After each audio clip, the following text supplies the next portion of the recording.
Warsaw, Poland, 1999. Workers were digging in a garden when they discovered something buried beneath decades of soil and secrets. Glass jars. Inside, carefully preserved pieces of paper with lists of names, hundreds of names, children's names. These weren't just any names. They were the names of Jewish children who should have died in the Holocaust, but didn't. Children who were supposed to disappear into the Nazi death machine but survived. And they survived because of one woman, a woman who walked into hell every single day, armed with nothing but false documents, courage, and an unshakable belief that every child deserved to live. Her name was Irena Sendler, and by the time the Nazis finally caught her, she had saved 2,500 lives. This is her story. Irena Stanisława Sendler was born on February 15, 1910, in a small town near Warsaw. She grew up in a Poland that didn't exist anymore, a country squeezed between empires, fighting for its identity. But what shaped Irena wasn't politics. It was her father. Dr. Stanisław Henryk Krzyżanowski was a physician who treated poor patients regardless of their ability to pay. In an era of deep prejudice, he treated everyone, Poles, Jews, rich, poor. It didn't matter. If you were sick, you deserved help. When a typhus epidemic swept through the Jewish community, other doctors refused to treat them. The disease was deadly, contagious. But Irena's father didn't hesitate. He went into the poorest neighborhoods and treated everyone he could.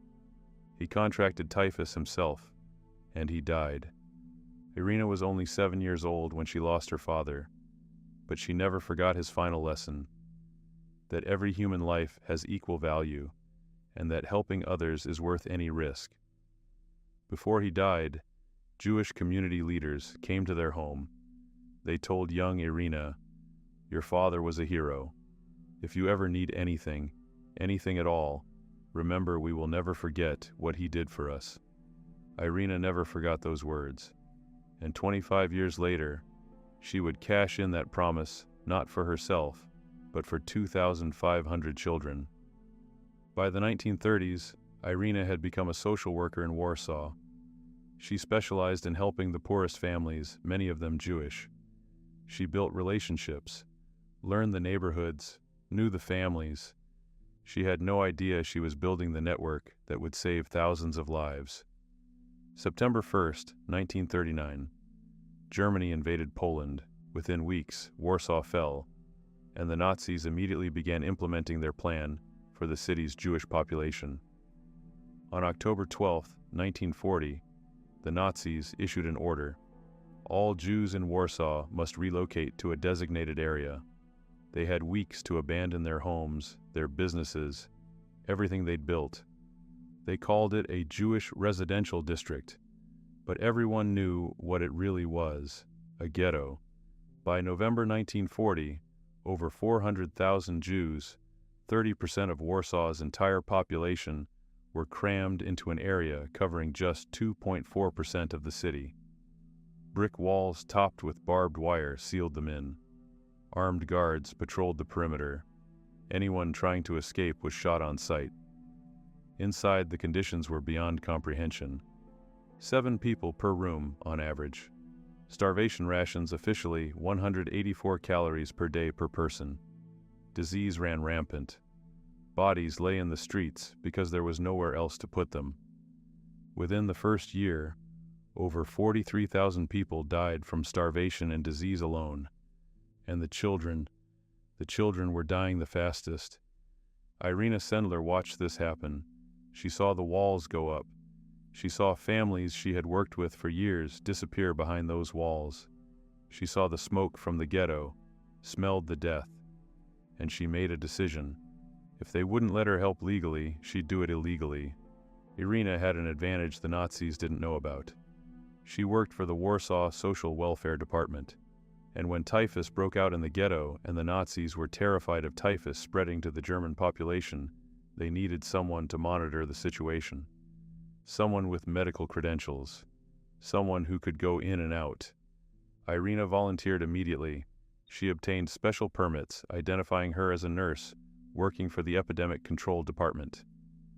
The documents gave her access to the ghetto official, legal access. The Nazis had just given her the key to their prison. Think about what that took.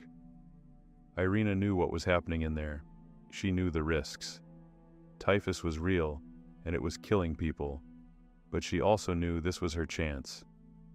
Starting in 1940, Irena began making regular visits to the ghetto.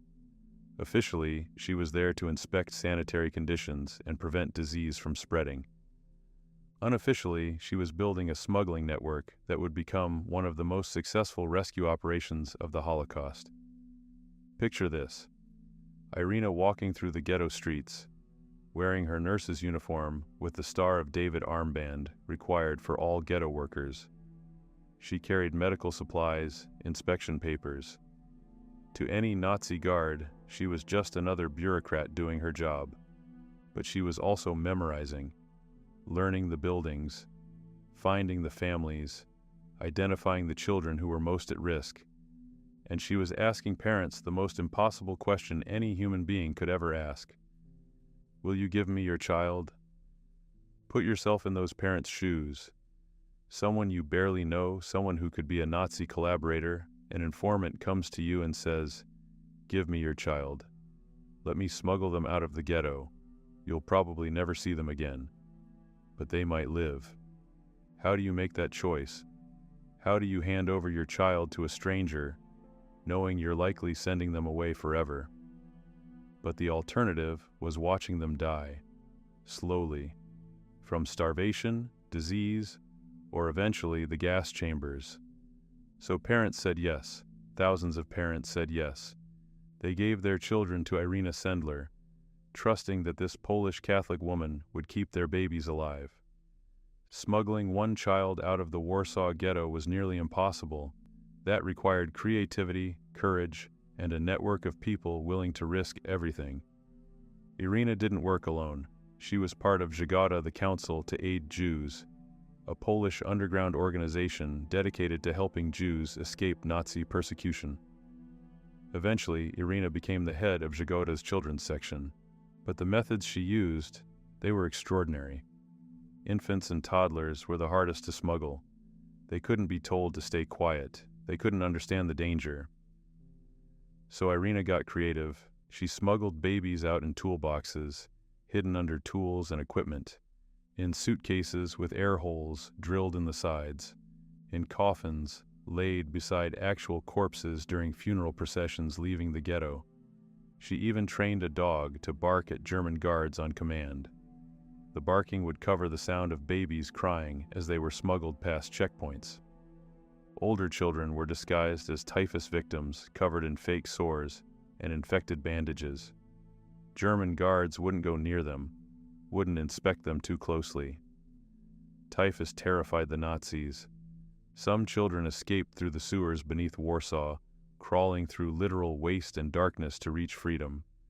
Others walked out through the courthouse that connected the ghetto to the Aryan side of Warsaw. Irena would lead them through, disguised as Polish children, hoping no one would notice. But getting children out of the ghetto was only half the battle. Then Irena had to hide them.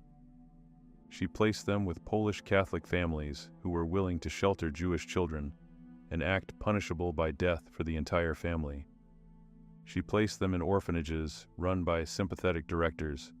She placed them in convents where nuns would baptize them, teach them Catholic prayers, give them new Polish names, anything to hide their Jewish identity. And here's the thing that makes Irena different. She kept records, detailed records.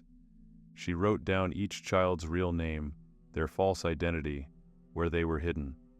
She wanted these children to know who they were, to be reunited with their families after the war. She knew it was dangerous. If the Nazis found those lists, every child would die, and so would everyone protecting them. But Irena believed these children deserved their identities. They deserved to go home. So she wrote everything down, encoded the information, put the lists in glass jars, and buried them in a colleague's garden. Those jars would remain buried for over 50 years. October 20th, 1943, 3 in the morning. The Gestapo pounded on Irena Sendler's door. They knew someone had talked. Someone in the resistance, under torture, had given up names, and one of those names was Irena's.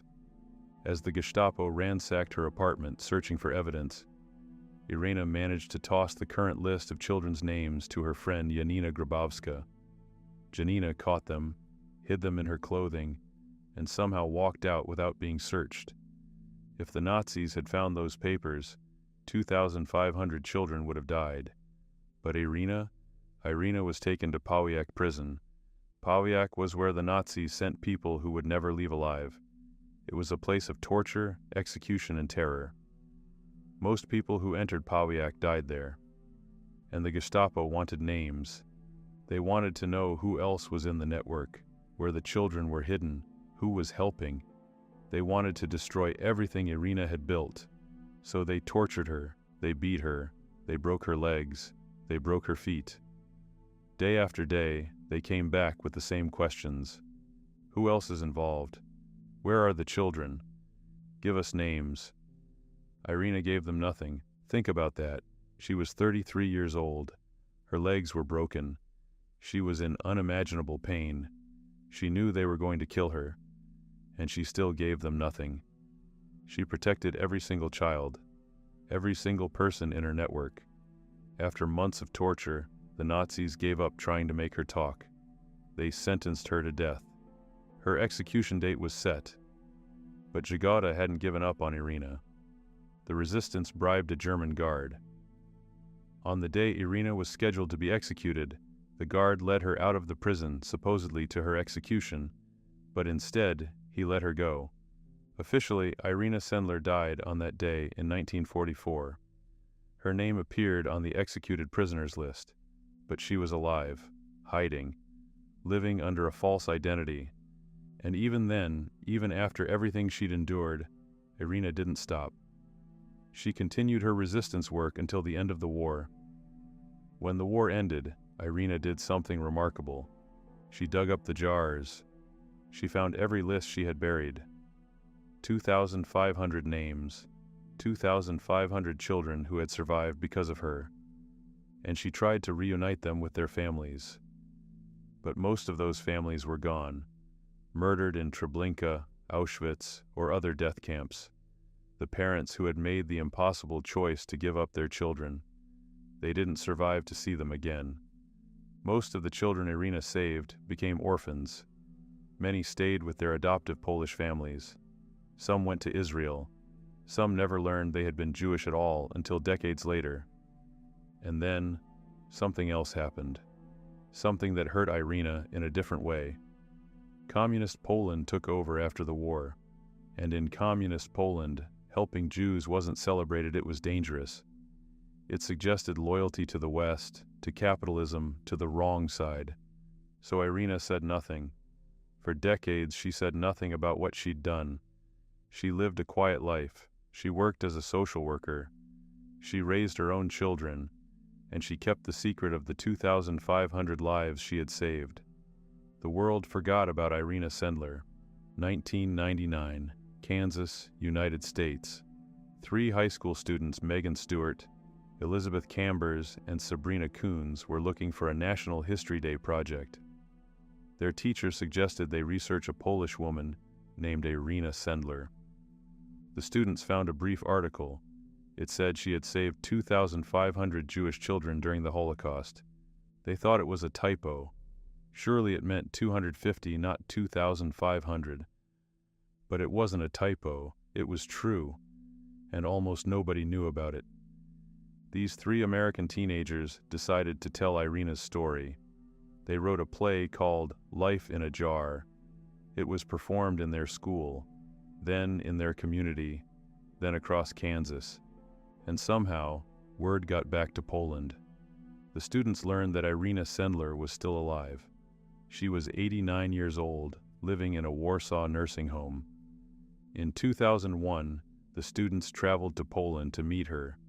They brought their play. They brought attention. They brought the recognition that Irena had never sought but absolutely deserved. Suddenly, the world remembered. In 2003, Pope John Paul II sent Irena a personal letter honoring her courage. In 2007, she was nominated for the Nobel Peace Prize. In 2008, she was awarded Poland's highest honor, the Order of the White Eagle. When asked about her actions, Irena always said the same thing. "I was brought up to believe that a person must be rescued when drowning, regardless of religion and nationality. The term hero irritates me greatly. The opposite is true. I continue to have pangs of conscience that I did so little." She saved 2,500 children, and she thought it wasn't enough. Irena Sendler died on May 12, 2008, at the age of 98. By then, the world finally knew her name. The jars had been found. The children, now elderly themselves, had come forward to thank her. She lived long enough to see her story told, to know that the children she saved went on to have children of their own, and grandchildren and great-grandchildren. Because of Irena Sendler, there are thousands of people alive today who wouldn't exist otherwise. In the end, Irena's story teaches us something profound, that one person can make a difference, that in the face of unimaginable evil, ordinary people can do extraordinary things. All it takes is the courage to act and the belief that every life matters. Irena Sendler, social worker, resistance fighter, savior of 2,500 children. Her story deserves to be remembered.